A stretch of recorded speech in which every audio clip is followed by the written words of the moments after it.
Halo, selamat sore. Selamat datang lagi di Infinite Harmony Talks pada hari ini. Hari ini tamu kita adalah Niki Indrawati, seorang healthy life practitioner, plant-based chef juga, kemudian holistic nutrition and detox consultant, dan creative director at Suka Bali, dan juga yoga teacher. Ini Mbak Niki udah live bareng. Iya, nggak apa-apa. Gimana Mbak Diki udah kesibukannya sekarang? Sekarang sih masih jalan ya, karena kita juga bergerak di bidang catering sehat. Ya, ini sih apa jus yang apa namanya kayak jus kunyit, green juice dan makanan sehatnya sih masih lumayan jalan. Seingat saya pendidikannya waktu itu fashion kan ya Mbak Niki ya? Iya, jadi sebenarnya saya itu fashion designer. Dulunya juga sekolahnya memang ngambil fashion design.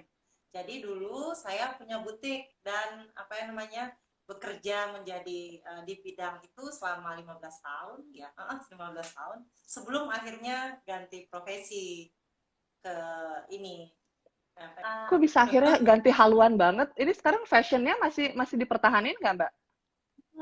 Enggak loh, sebenarnya sih itu sebenarnya juga apa ya namanya juga passion, salah satu passion saya sih untuk apa namanya di bidang kreatif ya. Tapi karena saat ini kesibukannya, fokusnya full di sini masih belum sempat ngambil itu.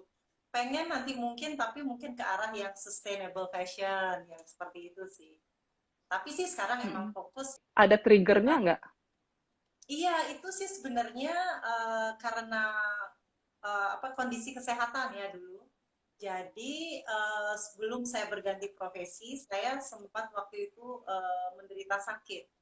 Jadi itu seperti kayak wake up call buat saya untuk wah ini apa ya yang bisa saya apa ya namanya ya kayak reminder buat saya untuk apa yang bisa saya pelajari nih dari sini gitu. Jadi karena waktu itu memang pola hidup saya memang nggak sehat. Mm-mm. Jadi ya karena saya dulu juga orangnya agak ini apa namanya bandel, nggak bisa dikasih tahu, kayak makan juga ngawur. Terus saya juga suka apa namanya merokok, saya minum. Terus jadinya lama menjalani pola hidup seperti itu ya tentu saja uh, tubuh saya merasakan dampaknya Ya. Teriak sehingga gitu ya badannya, tubuhnya. nggak nggak cuman physically loh, Heeh. mentally juga saya waktu itu seperti kehilangan arah gitu ya. Jadi di poin itu yang akhirnya bikin saya untuk stop dulu gitu. Karena waktu itu saya merasa kayak at the lowest uh, part of my life yang akhirnya di sana saya merasa yang bisa membantu saya adalah diri saya sendiri yaitu dengan melakukan perubahan dari dalam diri. Mm-mm. Karena mungkin saya sudah melalui fase yang menyalahkan lingkungan, situasi, orang lain atas apa yang saya alami. Dan saya akhirnya pelajari bahwa itu nggak membuat saya bisa menjadi lebih baik. Mm-mm. Makanya di sana akhirnya saya berhenti dulu dan akhirnya saya pikir, dengan saya mulai melihat ke dalam diri, masalahnya di mana, dan ternyata solusinya juga di sana Nah, gitu. Jadinya itu adalah titik balik saya untuk mulai saya melihat solusinya di mana dan tentu saja dengan berkomitmen pada diri untuk berhenti melakukan kebiasaan-kebiasaan buruk saya itu. udah berapa tahun Mbak Uh, Niki ganti hmm, haluannya? kayak 7 tahunan ya. Saya mulai dengan berhenti merokok sebenarnya itu Hmm. yang saya komitmen pada diri saya nggak bisa seperti ini terus. Yang pertama saya lakukan adalah berhenti merokok waktu itu. Dan habis itu yoga, tapi waktu itu saya masih menggeluti profesi di bidang fashion, tapi pelan-pelan seiring saya mengganti pola hidup saya, setelah saya melakukan yoga, di situ saya timbul juga kesadaran diri untuk keinginan untuk memberikan hal yang baik bagi tubuh. Gak tahu waktu itu ada satu hari rasanya itu sedih banget bahwa selama ini ternyata saya tidak menyayangi diri saya sendiri. Jadi dari sana mulai pelan-pelan timbul bahwa makanan memberi tubuh, makanan yang baik adalah bentuk kita untuk menyayangi diri kita sendiri. Jadi dari itu saya mulai belajar secara otodidak dengan hal-hal yang bisa saya cari di internet, resep-resep sederhana. Saya mulai dengan clean eating sebenarnya. Jadi cuman eliminasi produk-produk yang diproses. Jadi tapi waktu itu saya masih makan daging, tapi berusaha dagingnya juga yang organik atau enggak kayak sampai ayam kampung, telur ayam kampung, jadinya menjauhi segala hal-hal yang instan, yang juga yang terlalu banyak diproses dari pabrik. Itu. Jadi gradually saya mulai dari sana. Nah, dari situ, yaitu saya juga percaya apa yang kita fokuskan, juga alam semesta akhirnya membuka jalan bagi kita. Nah, karena saya itu senang posting makanan bikinan saya di sosial media, jadi ada dong permintaan banyak, Mbak Niki bikin catering sehat dong. Akhirnya saya mau secara amatiran saya mulai dari sana. Jadi melayani permintaan teman-teman dekat dulu.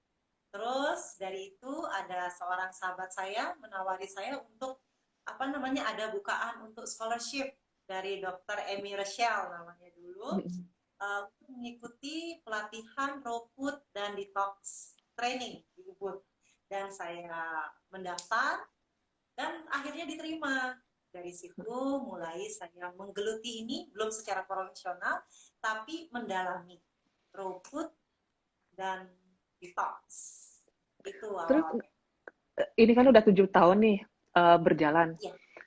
Ngerasa perubahannya gimana? Dari yang tadinya kan badan tubuh udah ada sakit gitu kan, terus gitu mental health-nya juga mungkin posisinya lagi kurang baik gitu kan. Selama 7 tahun ini, wah itu luar biasa banget yang saya rasakan. Jadi ternyata melakukan perubahan kecil dari pilihan makanan kita ternyata mempengaruhi seluruh aspek dari hidup saya. Jadi yang akhirnya saya sekarang mengganti profesi, saya merasa menjadi orang yang completely different. Jadi dulu banyak hal deh saya struggling dengan emosional saya juga. Sekarang karena begini, apa yang kita makan itu sangat berhubungan juga dengan perasaan kita. Jadi hal itu yang sangat membuka wawasan saya bahwa itu sama pentingnya. Itu yang saya pelajari dari pelatihan raw food saya bersama Dr. Emi. Bahwa makanan dengan emotional well-being kita itu sebenarnya berbanding lurus. Jadi yang selama ini saya lama bergelut dengan depresi, akhirnya dengan sedikit demi sedikit memperbaiki nutrisi saya, lama-kelamaan saya menjadi orang yang lebih bersemangat secara alami. Bukan cuma dari permukaan saja bahwa oke, kita harus berpikir positif, oke, kita harus lebih semangat, tapi itu genuinely datang dari dalam diri kita tanpa harus dipaksakan. Jadi naturally we become a happier person. Dan setelah itu kita merasa bahwa we have so much to offer to others. Saya sih biasanya seneng banget kalau lagi butuh ketenangan, peace of mind, pasti ngubungin Mbak Niki. Oh ya. Tadi kebetulan banget kan Mbak Niki bilang, oh ternyata we have so much to offer gitu. Nah ini sebenarnya Infinite Harmony Talks ini sebagai brand Toya Devasya kan percaya pada Infinite Harmony. Salah satunya tuh itu kalau kita menggunakan resources yang ada dalam diri kita secara seimbang, kita bisa merubah dunia sendiri. Tapi waktu itu ini kayak yang Mbak Diki ini kayak kisah real nyatanya berarti ya. Berarti kalau kita pelan-pelan kita merubah gitu kan, dari pola makan yang sedikit aja, terus ya gitu menggali apa yang resources yang ada, lebih semangat, yang ada kita keluarnya juga lebih apa tadi yang kayak misalnya kita posting makanan akan tarik menarik kita menuju arah yang kita inginkan gitu kan. karena it's all about energy juga ya. Mm-mm. Dan tugas kita adalah diri kita sendiri. Jadi yang pertama kalau kita ingin melakukan perubahan di sekeliling kita, itu adalah kita harus mulai dari diri kita sendiri. Seperti guru saya juga selalu bilang, Dr. Amy, if you want to share, share from the loving place. Jadi kita yang dulu harus menyayangi diri kita sendiri. Jadi apa yang kita bagi keluar juga berdasarkan rasa cinta kita terhadap diri kita sendiri. Jadi itu sih yang merupakan pedoman saya untuk akhirnya terjun secara total di bidang ini. Itu karena saya merasakan bagaimana proses saya untuk menemukan dan menemukan kembali cara untuk menyayangi diri saya sendiri. Itu memang prosesnya memang tidak mudah. Karena selama ini saya alami juga bahwa kita banyak mencari kayak validasi keluar atau ingin kita dicintai orang, tapi pernah nggak kita berpikir bahwa orang yang terpenting untuk mencintai diri kita sendiri adalah ya diri kita sendiri. Itu di situ perubahannya yang mendasar yang saya rasakan untuk kedepannya lebih ini ya sustainable jadinya perubahan.